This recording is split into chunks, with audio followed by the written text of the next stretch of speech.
Ba ba ba da ba ba ba da da.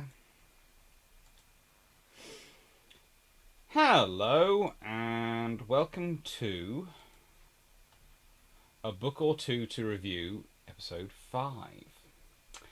And I'm going to start off straight away with what is possibly the most in-demand new book on my timeline.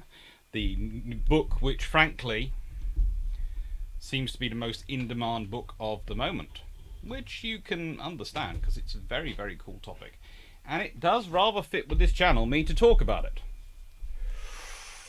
It's Italian Battleships, Conte di Cavour and Duilio classes by Erminio, Bagnasco and Augusto de Toro. And it is gorgeous. It's beautifully put together. It's a C4 publishing book. And it's got some glorious plans in here. It's got maps. It's got gorgeous pictures. And lots of them. It's got everything, if you've read the previous books, you would expect. It even shows you them embarking guns and putting in turrets, and it's just beautifully well written and beautifully formed.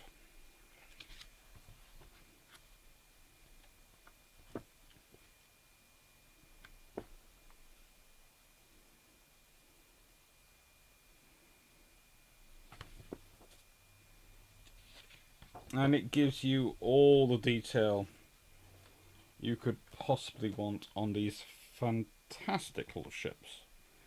I know I call them little ships, and they probably aren't. They aren't really little ships, but you know. Compared to a modern super carrier, they're a little ship. Compared to a modern ultra-large crude carrier, they're a little ship. It's just beautifully well written. Now, the whole point is by doing one book, I am supposed to be able to keep this to below 15 minutes. And I've just done 3 minutes on pretty much how gorgeous this book is. About 2.5. So let's start off with one of the Between the Wars sections. The Italian response to Dunkirk, rebuilding the 2 Conte di Cavour class, 1932 to 33. Faced with the news of the building of the Dunkirk, the government in Rome initially decided against following suit, either to await the outcome of the General Disarmament Conference, which might lead to a direction of the characteristics of this category of ships, or for budgetary reasons, or because it shared the British idea of reducing the displacement and main gun caliber of capital ships, having even proposed their abolition to the London Conference. It should be made clear that even though the Reggio Marina staff could support the proposal to keep down the displacement of French battleships to 26,000 tons, it was not in favour of renouncing all capital ships, inasmuch as it was convinced that this type of ship was still the most suitable for combat at sea. In this uncertain phase, in order to balance the Dunkirk, the Italian Navy developed new studies regarding battleships of various sizes, none of which, however, were of 35,000 tons. The problem came to a head on the 26th of November 1932, when the Admirals Committee, presided over by the then Minister of the Navy, Giuseppe Seriani, was called upon to give an opinion of the 3 new ship designs. One, from the Ship Design Committee for a 29,500-ton battleship, about which, however, no details come to light. 2, from private shipyards, the result of competition, of which one was for 26,000 tons battleship with underwater protection, with 300mm vertical and 130mm horizontal protection, armed with 8 343mm or 13.5-inch guns, and with a speed of 29 knots, and the other for a battleship admittedly similar to the Deutschland, but with a displacement of 18 to 20,000 tons, no underwater protection, but with extensive compartmentation, with 6 343mm main guns in 2 treble turrets, with a speed of 28 knots. Honestly, I know which I'd have gone to if I had the choice. None of those designs in 1933. Hey, I remember. To these studies was added a preliminary design for a partial reconstruction of Cavour and Duilio types. But a possibility had been established of providing them with adequate internal underwater protection while retaining the excellent hull form. Until then, the Regia Marina had not considered modernising these battleships, as it did not seem possible to solve the problem of underwater protection, which was their biggest weakness. However, the study for the new battleships of medium displacement had taken the hull lines of the Cavours as its starting point, and so it became clear to the Ship Design Committee that, given extensive reconstruction of their hull and power plant, these ships could well be provided with an effective underwater protection system. This solution had already found favour with the Navy Chief of Staff, Admiral Gino Ducci, and was presented in 3 meetings to Mussolini, who, before deciding, wanted to hear the thoughts of the Admirals Committee. The preliminary design, drafted by naval engineer Colonel Francisco Rotundi, called for a displacement of 23,700 tons, lengthening the ship from 175 to 210 metres, replacing the power plant with a more modern system with only 2 shafts for a speed of 29 knots, to make space for an internal underwater protection system. Main gun armament could retain the original 305mm caliber, but by eliminating the centre turret, replacing the 13 to 10 guns, reducing the 13 to 10 guns, alternatively, the caliber of the 10 guns could be increased to 320mm or 12.6 inches. In both cases, the guns would be retuned to increase their performance. In the first case, with the caliber unchanged, thanks to an increased muzzle velocity, and in the second, thanks to an increase in projectile weight and charge size, which would have approached the performance of the 330mm 13-inch guns of the Dunkirk class. In this last case, power was estimated to be 1/7 less than that of the French 330mm, offset by the greater number of barrels, 10 against 8. Siriani's estimate, the combat value of these ships would have been 15 to 20% lower than that of new ships of equivalent size, such as the Dunkirk. According to Rotundi's estimate, it would not have been less than 10 to 15%. The total cost for partial reconstruction of all 4 ships was estimated to be about 600 million lira, to be divided in 3 annual tranches and corresponding to the cost per ship of between 110 and 125 million lira, including the guns. Siriani judged this sum to be within foreseeable budget allocations, while leaving sufficient to carry out renewal of lesser warships. From the beginning, Siriani had directed the meetings of the Admirals Committee towards the Rotundi design, so that the other studies were barely taken into consideration, and the favourable final opinion was unanimous, even though the Minister was careful to also submit alternative uses of the same monies for construction of 3 10,000-ton heavy cruisers, or ships of 12,000 tons armed with 203 or 305mm guns, ships of so-called free tonnage, but according to the Treaty of Washington characterised as battleships, in order to achieve clear superiority over France in that field.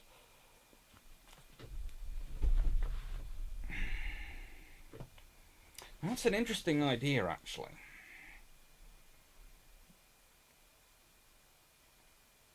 Building a 6 or so gun ship of 12 to 15,000 tons, but with battleship guns.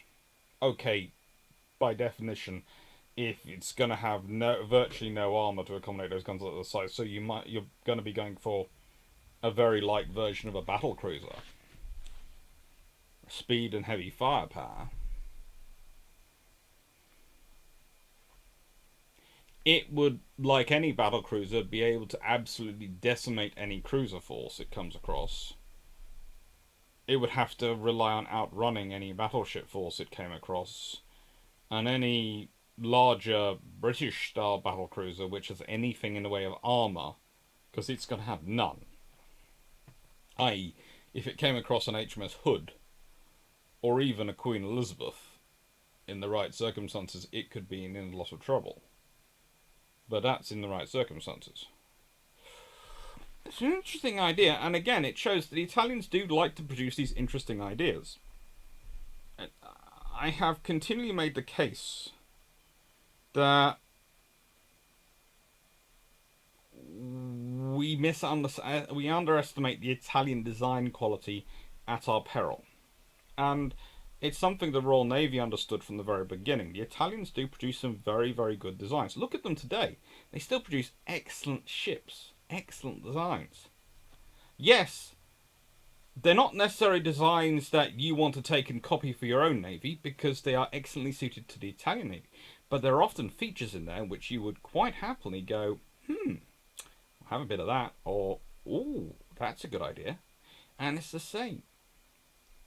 When we see these days ships come out. For example, a new Chinese submarine has come out, which has a conning tower similar to a Swedish ship. We immediately go, copy, copy. Is it the same? Is it a copy? It isn't. It's probably the Chinese have seen some of the Swedish designs. We know Swedish, we know Danish, the Swedish, Norwegians do have a habit of, when they do produce their own designs, producing very good quality designs. And they're probably going, well, that looks interesting. If it works as we think it does work, it might be worthwhile trialing it out to see if it does work that way. That is often what happens with the larger navies and the small navies. Shamelessly stealing ideas. Because the one trouble is when you build something on the scale of a ship, anything that's outside the hull is visible and can be copied. And what's inside the hull, that's a whole different matter.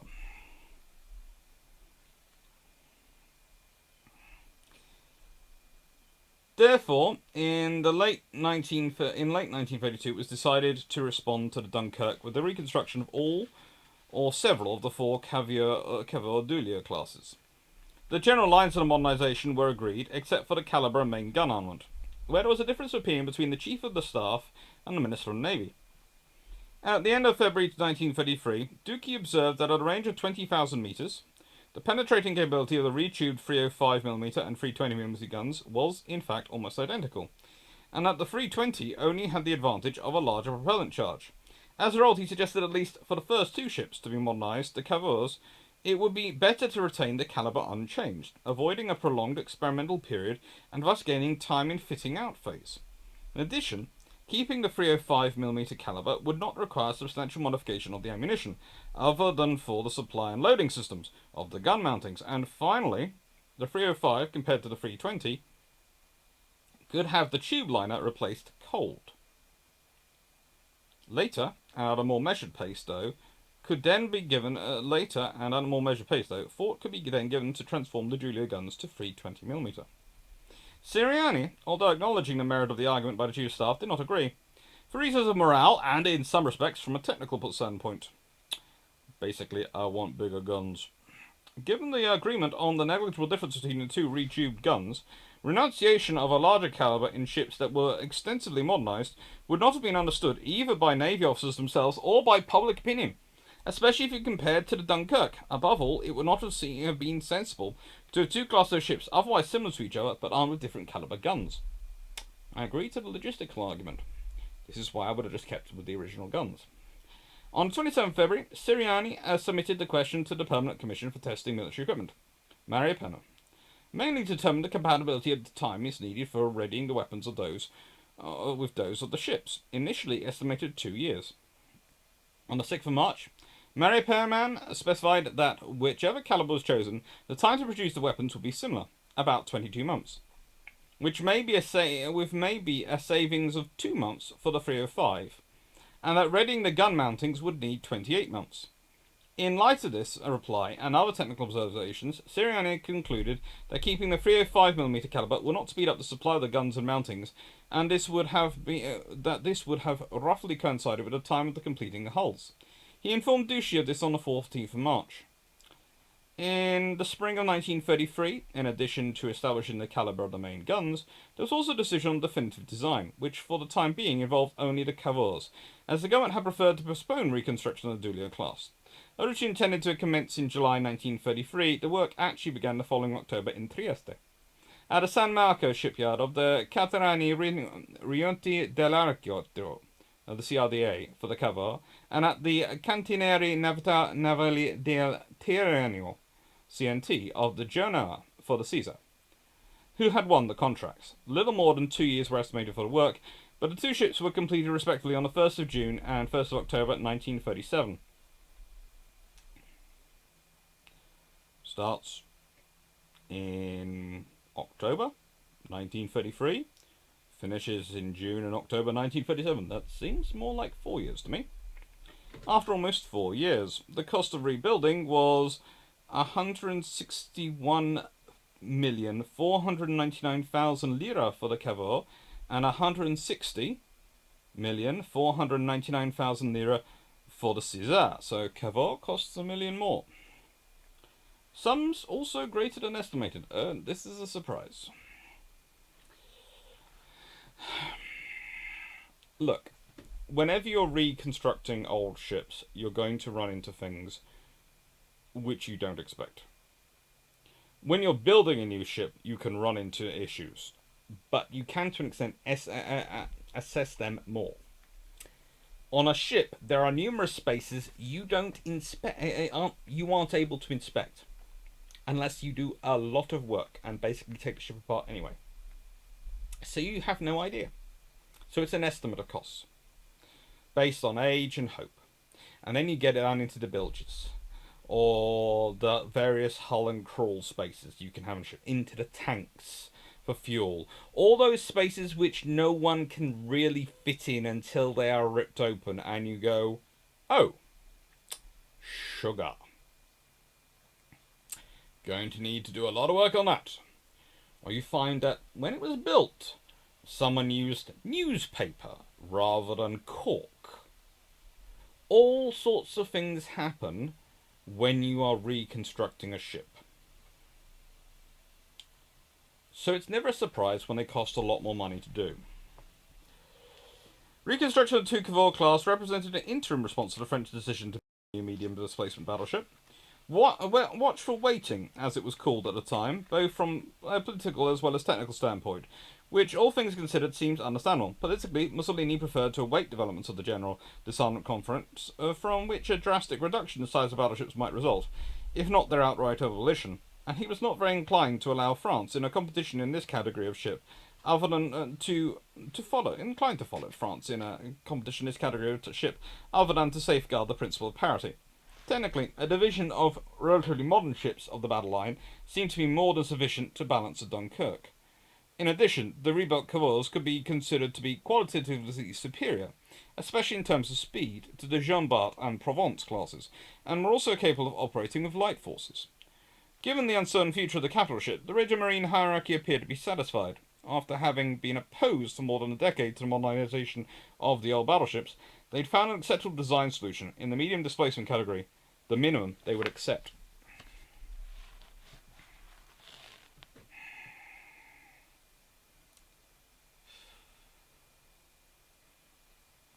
All caused by the Dunkirks.